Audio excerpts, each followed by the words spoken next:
আম্মা বাদ। সমস্ত প্রশংসা জ্ঞাপন করি সেই মহান রব্বুল আলামিনের জন্য, যিনি এরকম একটা পাক ও পবিত্র মজলিসে বসার তৌফিক দান করেছেন। সকলে বলি আলহামদুলিল্লাহ। তারপর বলি জানাই বিশ্বনবী হযরত মুহাম্মদ মুস্তাফা সাল্লাল্লাহু আলাইহি ওয়াসাল্লাম, যিনি সৃষ্টি না হলে तमाम কুল কায়নাত এমনকি আপনি কেউ সৃষ্টি হতাম না। তারা বলে সাল্লাল্লাহু আলাইহি ওয়াসাল্লাম। আমার স্টেশনের মধ্যে সভাপতি সাহেব, ও আমার বিচক্ষণ বিচারক মণ্ডলী, ও আমার দূরান্ত থেকে আসা অতিথিবৃন্দ, আমি আমার অন্তরস্থল থেকে ভক্তিপূর্ণ ভালোবাসা ও মোবারকবাদ জানিয়ে আমি আমার বক্তব্যের দিকে ধাবিত হচ্ছি। আমার বক্তব্যের মূল বিষয়বস্তু হলো ঈদুল আযহা। সম্মানিত বন্ধুগণ, ঈদুল আযহার গুরুত্ব সম্পর্কে বলা হয়েছে যে যতক্ষণ পর্যন্ত জিহাদ ফরজে আইন হয় না, জিহাদ ফরজে কিফায়ার স্তরে থাকে, ততক্ষণ পর্যন্ত জিহাদে যোগদান করা বৈধ নয়। দৃষ্টান্ত বুখারী শরীফ আব্দুল্লাহ ইবনে ওমর রাদিয়াল্লাহু তাআলা আনহুর পুত্র বর্ণনা করলেন যে রাসূলুল্লাহ সাল্লাল্লাহু আলাইহি ওয়াসাল্লাম, যে ব্যক্তি হুজুর সাল্লাল্লাহু আলাইহি ওয়াসাল্লামের কাছে গিয়ে জিজ্ঞাসা করলেন আমি কি জিহাদে যেতে পারি? বলে রাসূলুল্লাহ সাল্লাল্লাহু আলাইহি ওয়াসাল্লাম আইয়া বাইকা, অর্থাৎ হুজুর সাল্লাল্লাহু আলাইহি ওয়াসাল্লাম বললেন তোমার পিতামাতা কি জীবিত আছে? বলে না, জি হ্যাঁ আমার পিতামাতা জীবিত আছে।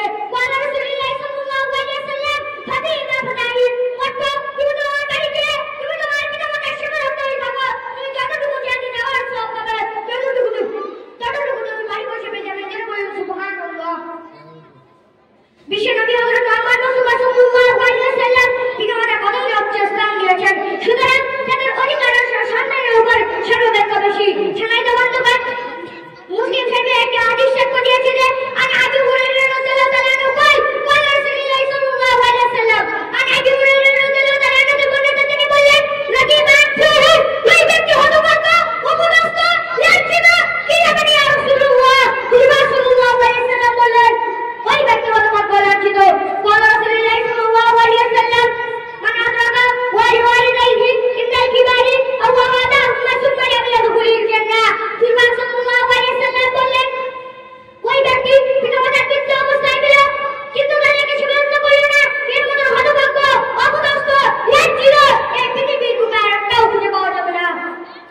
ভাগ্যের পরিবেশ বর্তমান যুগে পিতামাতার দায়িত্বশীল নিয়ে ব্যবহার করা হচ্ছে, তেমনি করে বাবার নগণ্য জঘন্য নামধারী শিক্ষিত ব্যক্তি পিতাদের পরিচয় দিতে লজ্জাবোধ করছে।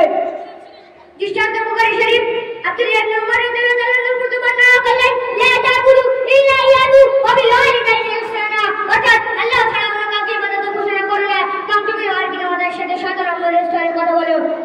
দ্বিতীয়বার নির্দেশ দিয়েছেন ফালা তাকুল্লাহুমা উফফি, তাদের উফ শব্দ বলিও না যাতে তারা উফ শব্দ প্রকাশ পায়। তৃতীয়বার নির্দেশ দিয়েছেন কুরবাতির হামুমা কামা রব্বায়ানি সাগীরা, হে আল্লাহ আমার যে মায়া মমতা ইসলামকে লালন পালন করেছে। এই বলে আমি আমার সংক্ষিপ্ত বক্তব্য এখানেই বললাম। ওয়া আখিরু দাওয়ানা আলহামদুলিল্লাহি রাব্বিল আলামিন।